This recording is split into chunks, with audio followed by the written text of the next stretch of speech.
Olá, eu sou Carlos Cabral e esse é o Cyber Morning Call, edição de 26 de outubro de 2023. Ontem o pessoal da i7 publicou um relatório sobre uma nova campanha de espionagem operada pelo grupo Intervivern, que tem explorado uma vulnerabilidade Zero Day, catalogada como CVE 2023-5631, no servidor de e-mail de código aberto Roundcube. A campanha teve início no dia 11 desse mês e focou em instalações do Roundcube Webmail em entidades governamentais da Europa. O ataque se inicia por meio de do envio de um e-mail especialmente criado, o qual possui em seu código-fonte HTML uma tag SVG contendo o payload da campanha codificado em base 64. O SVG vem de Scalable Vector Graphics e é um método em HTML em que o programador pode definir ali um container para gráficos que vão ser exibidos. Geralmente os desenvolvedores impedem que o SVG carregue coisas fora de um determinado padrão esperado pela aplicação, mas esse não era o caso do Roundcube, que ao se deparar com a tag SVG dessa campanha, ele a processa, decodificando o trecho em base 64 e executando o seu conteúdo, que é formado por um código em JavaScript, o qual desencadeia os próximos passos do ataque. O ataque não depende do usuário clicar em algo ou nem mesmo abrir a mensagem. Basta o servidor Roundcube processá-la para que os adversários tenham acesso ao seu conteúdo. Os mantenedores do Roundcube publicaram correções para essa falha no dia 16, então não deixe de atualizar. E a VMware publicou um alerta para duas novas vulnerabilidades críticas no VMware Cloud Foundation e no VMware vCenter. A primeira é a CVE 2023-34048, que permite a gravação fora dos limites do espaço de memória usado pela implementação do protocolo DCE-RPC e que pode ser usado para criar condições em que o atacante execute código remotamente nos produtos.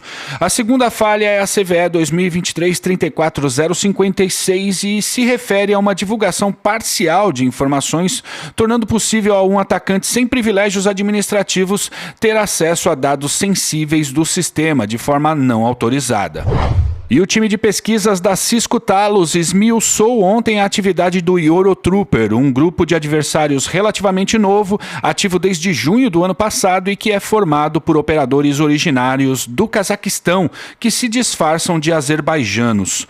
Segundo o estudo, os alvos do Eurotrooper parecem estar concentrados nos países da Comunidade dos Estados Independentes, que é formada por uma série de países que antes formavam a União Soviética e que estão na zona de influência da Rússia.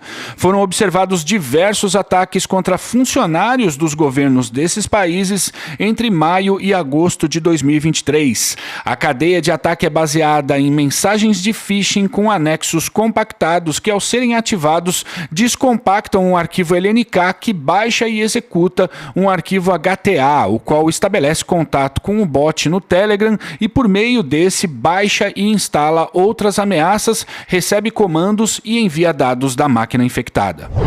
Por fim, a PwC documentou ontem uma nova onda de ataques de watering hole projetados para implantar um malware chamado IMAP Loader. Como já falamos antes aqui no Cyber Morning Call, os ataques de watering hole são aqueles em que o atacante invade e manipula um site ou cria um conteúdo na internet com o objetivo de atrair pessoas de interesse para que elas se infectem com um malware. O nome watering hole é uma referência àquelas poças d'água que se formam em regiões áridas do mundo, em que em muitos casos contém a única água disponível em quilômetros e por isso se tornam um ótimo lugar para caçar. Assim, o predador fica ali escondido, só esperando um animal sedento aparecer para então ele atacar. Os ataques de watering hole são muito usados em operações contra grupos políticos que, além de se infectarem, podem se tornar os disseminadores de um ataque. Isso porque o atacante pode criar uma página de fake news difamando um político com um exploit que infecta quem navega por esse site. Dependendo do grau de indignação que esse conteúdo criar, isso pode fazer com que os apoiadores desse determinado político, já com seus computadores infectados e com muita raiva, procurem denunciar a mentira, divulgando o endereço da página de watering hole entre os seus grupos e fazendo com que boa parte do grupo de apoio ao tal político seja infectada.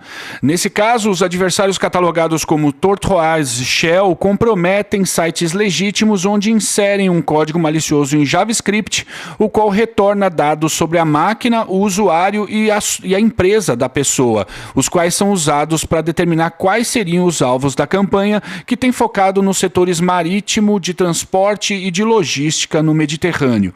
Caso a máquina seja de uma pessoa ou organização de interesse, ela é então infectada com um novo malware, o IMAP Loader, que, como o nome diz, tem a função de carregar outras ameaças no alvo, usando o e-mail como um canal de comando e controle.